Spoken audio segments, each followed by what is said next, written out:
안녕하세요. TDR 부동산 연구원의 서영창입니다. 이번 시간에는 부동산 용어 해설 43번째 골목길의 사용 승낙. 우리가 사용 승낙을 해주면 배타적 사용 수익권이 포기 또는 제한되는 것이죠. 자, 건축법에서 막다른 도로와 골목길의 개념이 다르다는 건 지난 시간에 설명드렸고요. 골목길에 접한 대지에 건축허가를 받을 때 그 골목길이 건축법 도로로 지정이 되지 않았다면, 즉 배타적 사용 수익권이 제한되지 않아서 누구나 사용할 수 없는 공도가 아니라면, 누구나 사용할 수 있는 공도라면 그냥 건축허가 받으면 되는 거고요. 긴급식 피난처는 통행로가 확보됐으니까. 그러나 건축법 도로로 지정이 되지 않았다면 허가 신청자는 건축법에 정해진 대로 건축법 45조에 의해서 그 골목길 소유자의 사용 승낙을 받아서 허가권자에게 제출해야만이 건축허가가 될 수 있는 것이죠. 그러나 예외적으로 건축법 45조에 조례도로가 있기 때문에 조례도로로 지정받아서 허가를 받을 수도 있고요. 또 세 번째는 44조에 보면 접도 의무 예외가 있습니다. 해당 건축물의 출입에 지장이 없다고 인정되는 경우, 그러니까 접도 의무 예외로 허가받을 수 있고요. 그 다음에 건축법 6조에 가면 기존 건축물의 특례가 있습니다. 그래서 이런 네 가지 방법으로 건축허가를 받을 수 있는데 소유자 동의 없이 받을 수 있는 것은 세 가지가 있을 수 있다는 겁니다. 자, 첫 번째는 골목길이 한 필지 또는 여러 필지로 이루어졌을 때 그 골목길 소유자의 사용 승낙이 있어서 그 골목길을 지금이라도 건축법 도로로 지정하면서 건축허가를 받는 것은 아주 자연스러운 거죠. 그래서 여기서 길게 설명할 필요 없고요. 두 번째, 골목길 소유자의 동의 없이 건축허가를 받을 수 있는 방법은 건축법 45조 1항 단서 2호에 의해서 주민이 오랫동안 통행로로 이용하고 있는 사실상의 통로로서, 이건 건축법 조문입니다. 해당 지방자치단체의 조례로 정하는 경우와 건축법 44조 1항 단서 1호에 의해서 해당 건축물의 출입에 지장이 없다고 인정되는 경우인데, 이 두 가지인 거죠. 두 개 다 법조문입니다. 이 두 가지 모두 골목길 소유자가 배타적 사용 수익권을 포기 또는 제한되었다는 것을 전제로, 그러니까 토지 소유자가, 골목길 소유자가 사용 승낙을 해줬다는 근거는 없지만, 근거가 있으면 그걸로 해서 건축법도로 지정하면 되는 거죠. 그런데 근거는 없지만 명백히 스스로 배타적 사용 수익권을 포기한 것이라고 판단할 수 있다는 전제하에 허가권자는 토지 소유자의 사용 승낙 없이 건축법 도로로 지정을 하거나 아니면 지정하지 않았어도 출입에 지장이 없다고 판단해서 건축 허가를 해주는 것입니다. 자, 먼저 건축법 45조 1항 단서 2호에 의한 조례도로의 지정은 건축법에 따른 배타적 사용 수익권의 포기 또는 제한을 유권 해석한 대법원 판례가 많기 때문에, 즉 판결문이 많은 거죠. 그러니까 어떤 그 도로 부분을, 현황 도로 부분을 허가권자인 지자체장이 사용 승낙 없이 허가를 해준 경우, 뭐 해당 건축물의 출입에 지장이 없다고 생각해서 지정해 준 경우가 대부분일 것이고, 또는 건축법이 제정되기 전이거나 아니면 지금처럼 현행 건축법처럼 건축법 2조의 건축법 도로가 44조의 접도 의무를 충족하고 4m 이상의 도로 2m 이상이 접했고, 그 다음에 45조에 의한 도로관리대장이 있을 때, 그러니까 2조, 44조, 45조가 충족되어야만이 건축허가가 가능하다고 지금 허가 공무원들은 말하고 있거든요. 허가 담당자들은. 그런데 어떤 이유로든 법이 제정되기 전 또는 뭐 해당 건축물의 출입에 지장이 없다라고 했던 2조, 44조, 45조가 모두 충족된다는 얘기는 뭐냐? 배타적 사용 수익권이 포기돼 된 또는 주민들이 오랫동안 사용했기 때문에 그 통로를 토지 소유자도 막으면 안 된다는 어떤 공익적 목적으로 대법원이 판단한 판례가 굉장히 많다는 것이죠. 그래서 그런 판례 요지와 비례 원칙, 그러니까 토지 소유자의 재산권을 보호해야 되는 것이 대법원만 하는 게 아니고 법원만 하는 게 아니고 지자체장도 골목길 소유자의 재산권을 보호할 의무가 있죠. 그렇지만 그 골목길 소유자의 재산권보다 더 중요한 공익 뭐겠습니까? 주민들이 오랫동안 사용했던 그런 사실상의 통로, 골목길 등은 도로로 봐야 되는 그런 공익도 있거든요. 그래서 그 판단은 비례 원칙으로 하라 이리 돼 있죠. 자, 그래서 조례도로로 지정이 합당한지 허가권자는 검토해야 되겠죠. 그러니까 건축법 제정 전부터 이미 주민들이 사용했다든지 아니면 건축법 제정 후에라도 지금 현행 규정이 명확하게 만들어지기 전에 이미 그러니까 사용승낙을 받아서 도로관리대장을 만들으라고 하는 그 법이 생기기 전에는 사용승낙을 해줬지만 그 도로관리대장이 지자체가 법이 없으니까 못 만들었을 거 아니에요. 그리고 도로관리대장에 등재를 하기 위해서 사용승낙을 만들어 줬어도 어떤 이유로든 빠뜨렸다면 자, 그건 지자체장의 책임이라는 겁니다. 자, 그래서 현행 건축법 및 지자체 조례에 의해서 건축위원회 심의를 통해서 조례도로는 한마디로 토지 소유자의 동의 없이 건축위원회 심의를 통해서 지자체장이 건축법도를 지정해버리는 것이죠. 그러면 남옥의 지정도로가 되는 겁니다. 건축법 2조 1항 11호 남옥에 지정도로는 하나만 있는 게 아니에요. 소유권자의 동의를 받아서 지정한 도로가 있고 소유권자의 동의 없이 조례에 의해서 건축위원회 심의를 통해서 지정하는 도로가 있다고 말입니다. 자, 그런데 이제 문제는 뭐냐? 이런 것들에 대해서 국토부나 지자체가 어떻게 하고 있는지 한번 보도록 하겠습니다. 한마디로 건축법 44조 1항 단서 1호에 의한 접도 의무 예외에 해당돼서 해당 건축물의 출입에 지장이 없다고 인정되는 경우에 대한 해석이 쉽지 않다는 겁니다. 자, 한번 볼게요. 건축행정길라잡이 제327쪽에 일이 되어 있습니다. 해당 건축물의 출입에 지장이 없다고 인정되는 경우에는 건축허가가 가능할 수 있을 것으로 사료되나 이는 주변 도로 현황 및 대지 여건 등을 종합적으로 검토하여 판단하여야 될 사항으로 보다 자세한 사항은 관련 자료를 갖추어서 해당 지역 허가권자에게 문의하여 주시기 바랍니다. 이 말은 무슨 말이에요? 국토부에서 유권 해석하고 있는 건축행정길라잡이 327쪽에 있는 겁니다. 결국 지자체장이 알아서 판단하라 이거잖아요. 그런데 지자체장의 업무를 대행하는 허가 담당 공무원은 어때요? 전문성이 아주 높아야겠죠. 국토부가 지자체장한테 위임을 했으니까. 그런데 현실은 어떻습니까? 건축 신고 정도 들어가는 것은 뭐 택지개발지구가 조성되거나 아니면 뭐 지구단위 계획 수립되고 또는 도시계획 시설이 되는 정도는 전문성 있는 담당 공무원들이 판단을 하지만 건축 신고나 또 허가라도 소형 건축물 허가 정도는 전문성 있게 검토 안 하거든요. 왜? 바쁘니까요. 자, 그래서 담당 공무원들은 어떻게 생각을 하느냐?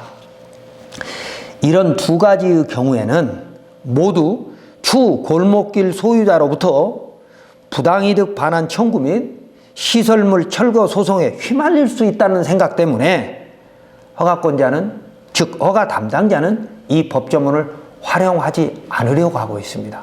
이게 가장 큰 문제이죠. 자, 그러나 우리는 어떤 입장이에요? 허가 신청자는 골목길이 이미 배타적 사용 수익권을 포기한 도로임이 명백한데도 토지 소유자가 사용 승낙을 해달라고 하면 해주겠습니까? 지금 와서 대가 없이 해달라고 하면 안 해주죠. 그렇기 때문에 허가 신청자인 골목길에 접해 있는 대지 소유자는 달리 방법이 없으니까 이 두 가지 법조문을 활용할 수밖에 없죠. 또 다시 하나 국토부 유권해석 한번 봅시다. 건축행위 길라잡이 328쪽에 일이 되어 있습니다. 건축법 44조 1항 단서에 따르면 해당 건축물의 출입에 지장이 없다고 인정되는 경우 또는 건축물 주변의 건축이 금지되고 공중의 통행에 지장이 없는 공지로서 허가권자가 인정하는 것은 그러하지 아니하도록 하는 바, 질의의 신청 대지에 건축물의 허가 신고가 가능한지 여부는 동대지에 접한 제방도로가 상기 법령에 적합한지 여부를 당해 허가권자가 확인 검토하여 판단해야 할 것임. 국토부는 허가권자에게 무릇 업무를 넘겼습니다. 맞죠? 국토부가 어떻게 알겠습니까? 허가권자가 찬찬히 판단해서 재산권도 보호해줘야 되고, 또 이렇게 제방도로 같으면 제방도로 통행에 지장이 없는지, 제방도로가 왜 있습니까? 하천이나 국어나 뭐 이런 것들이 제대로 하천이 흘러갈 수 있도록 막아주는 역할을 하기 때문에 혹시라도 그 제방도로를 이용해서 자동차 통행량이 늘어나면 제방도로의 기능을 제대로 수행 못할까봐 걱정도 해야죠. 그래서 허가권자는 제방도로를 관리하고 있는 부서의 동의를 요청해서 건축허가를 할 수밖에 없는 겁니다. 자, 그래서 국토부의 입장도 이해는 됩니다. 자, 그런데 건축허가를 담당하는 일선 공무원들이 이 긴급시 피난차로 통행에 맞는 이런 정도를 검토할 만한 전문성도 떨어지지만 건축허가는 그게 아니잖아요. 지상에 있는 건축물이 어떻게 안전하게 효율적으로 설계됐는지 이걸 검토하는 분들이 그 건축 담당 공무원들이거든요. 솔직히 지금 우리가 공부하는 진입로에 대한 접도 의무에 대해서는 건축허가 담당자들이 판단해서 안 됩니다. 전문성이 많이 떨어진다는 겁니다. 그분들은 건축사가, 건축 담당 공무원들은 무슨 역할을 하는 거냐면 건축사가 설계해온 그 건축물이 안전하고 효율적인가를 검토하는 분들이거든요. 근데 그분들이 지금 접도 의무에 대해서 전문성이 없을 수밖에 없는데 그분들한테 모든 업무를 지금 맡기고 있는 게 현실입니다. 이런 부분들을 국토부가 헤아려서 건축 담당 공무원들이 제대로 일을 할 수 있도록 나름대로 업무 지침을 좀 만들어 주어야 한다는 겁니다. 특히 개발행위 허가와 합해져 있는 이 진입도로 개설, 건축법 도로 개설에 대해서는 건축직 공무원이 굉장히 난감해하고 있습니다. 자, 이때 허가권자는 현행 건축법에서 접도 의무를 부여한 취지, 즉 그 건축물 이용자의 편의와 긴급시 피난 차량의 통행로 확보 기준에 맞거나 맞출 수 있을 때는 조례도로 또는 접도 의무 예외로 건축허가가 가능하다고 해석해야 하는데 이 건축법에서 접도 의무를 부여한 취지가 뭡니까? 건축법이 추구하는 공익이죠. 공공복리 증진 말입니다. 자, 또 유권해석 한번 볼게요. 건축행정 길라잡이 323쪽에 보면 이런 내용이 있습니다. 이는 건축물의 건축 이후 건축물에 주거하는 자가 해당 건축물 이용에 불편함이 없어야 함은 물론 화재 재난 등의 발생 시 긴급 차량의 진입 등에 불편이 없도록 하여 건축물의 안전 기능의 향상과 공공복리의 증진에 이바지하고자 하는 건축법의 목적에 부합하기 위한 것이며, 즉 우리가 건축허가 때 진입로를 건축법에는 대지와 도로의 관계라고 하지만 이걸 법원에서는 접도 의무라고 합니다. 건축법 44조에. 그러니까 접도 의무가 충족되지 않으면 건축허가를 받을 수 없죠.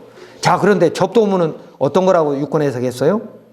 긴급시 피난 차량의 진입에 지장이 없도록 해서 공공복리에 이바지하고자 하는 것이 건축법의 목적이라고 그랬습니다. 그렇다면 건축법의 목적에 부합하기 위한 접도 의무를 판단할 때 건축직 공무원도 전문성이 떨어져서 판단을 못해요. 왜? 민법에 정한 배타적 사용 수익권에 대한 판단은 건축지 공무원이 하기 어렵거든요. 그렇게 이렇게 어떻게 말하면 복잡하고 공중에 떠 있는 부분을 국토부는 지금 내버려 두고 있습니다. 지자체장이 알아서 해라. 그래서 국민들이 고통을 엄청 받는 거죠.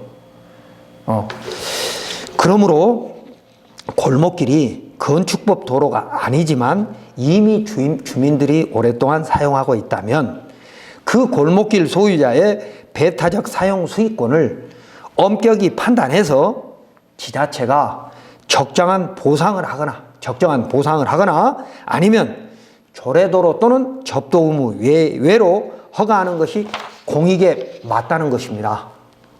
그런데 이렇게 적극적인 행정을 누가 펼치려고 하겠습니까?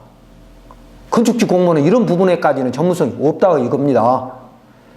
안전하고 효율적인 건축물인가 아닌가에 대한 판단에 대해서는 최고의 전문가인 건 맞죠.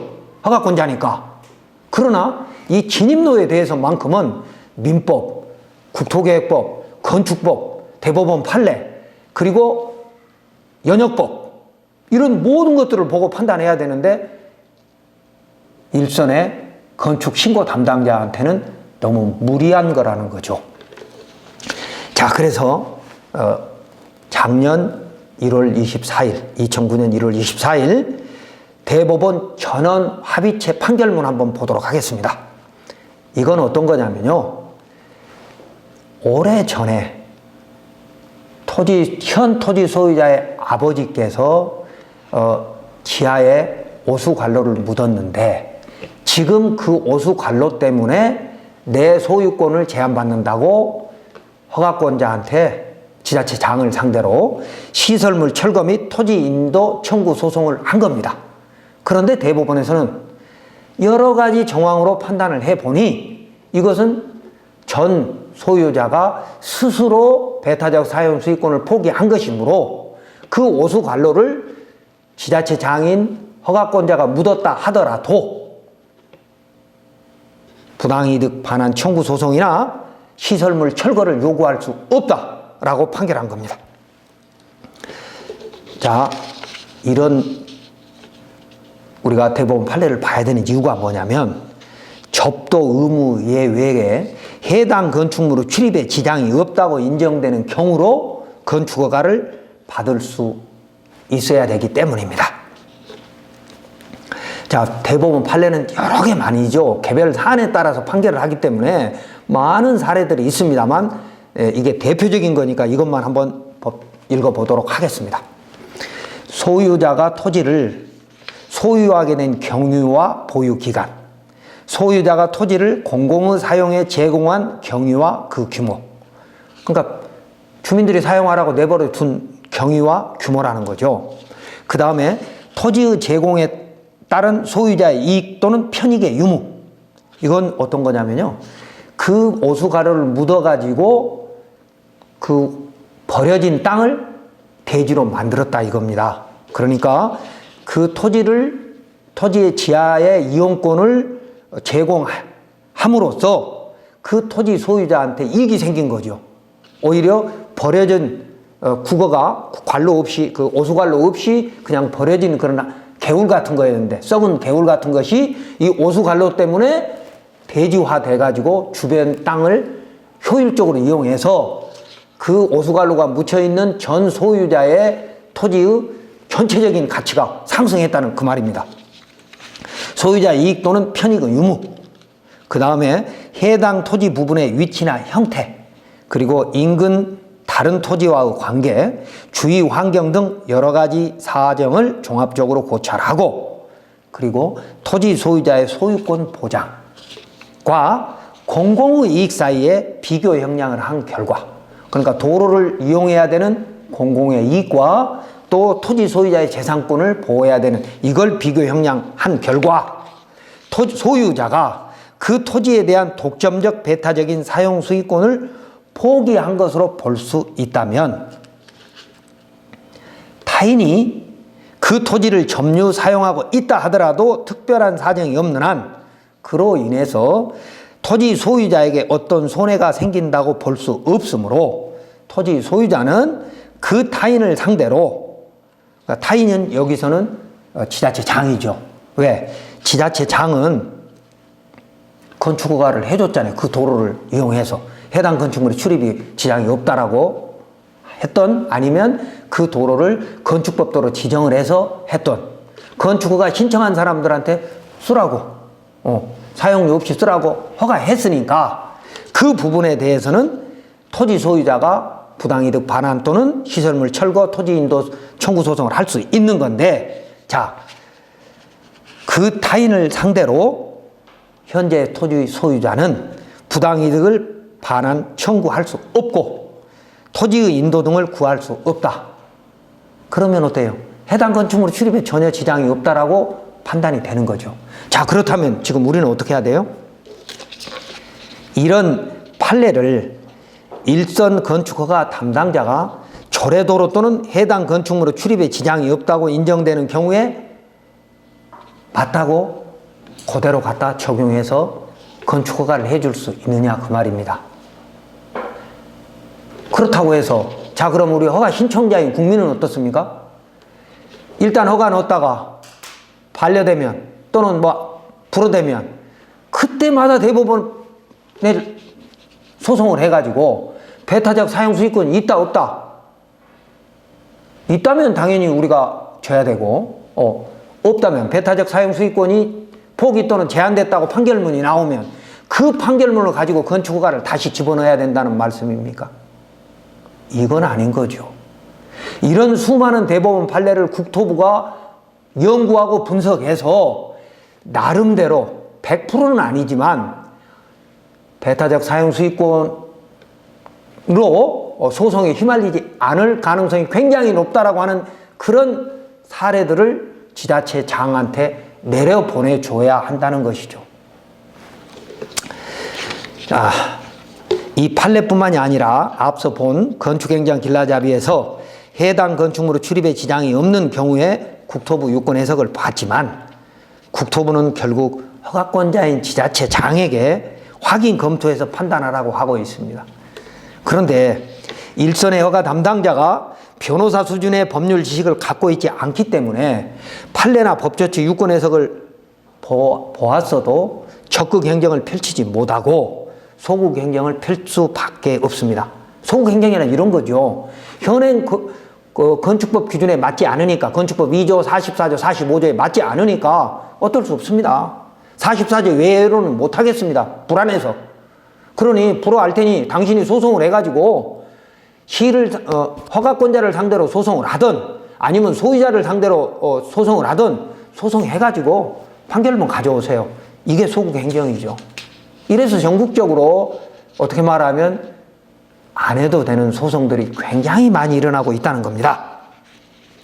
그래서 지금은 국토부가 그동안 대법원 판례를 분석해서 현행 건축법의 빈틈을 메꿀 수 있는 최선의, 완벽하지는 못하더라도 최선의 업무 지침을 각 지자체로 하달해서 일선 공무원들이 편안한 마음으로, 국토부가 아까 건축행위 길라잡이에서 지자체장이 판단하라 그랬는데 공무원이 불안해서 못하는 겁니다. 혹시 자기 결정이 자기한테 불이익이, 여러 가지 불이익이 있을 수 있죠. 민원이 제기되면 인사상 불이익도 있을 수도 있고 말입니다.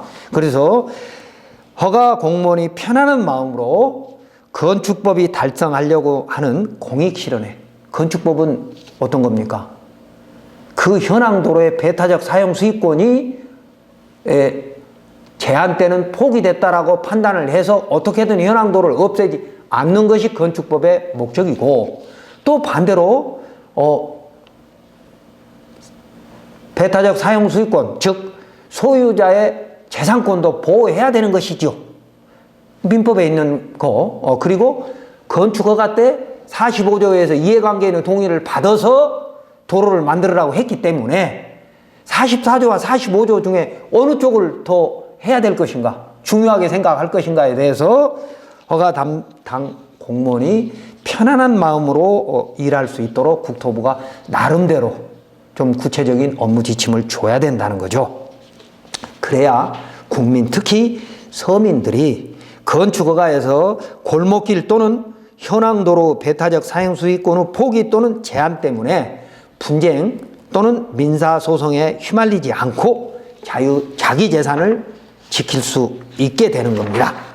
자, 이번 시간에는 골목길 때문에 분쟁이 많이 있는데 이것에 대해서 국토부가 지자체장한테 권한을 위임한 것처럼 보이지만 실제로 지자체에서는 허가 담당 건축직 공무원이 변호사 수준의 법률 지식이 없다 보니까 44조 예외 규정을 적극적으로 활용을 못하고 있습니다. 그래서 대법원 판례를 많은 대법원 판례를 분석해서 국토부가 일선 지자체 공무원이 편안한 마음으로 일할 수 있도록 업무 지침을 좀 만들어 내려주심이 옳다고 생각됩니다.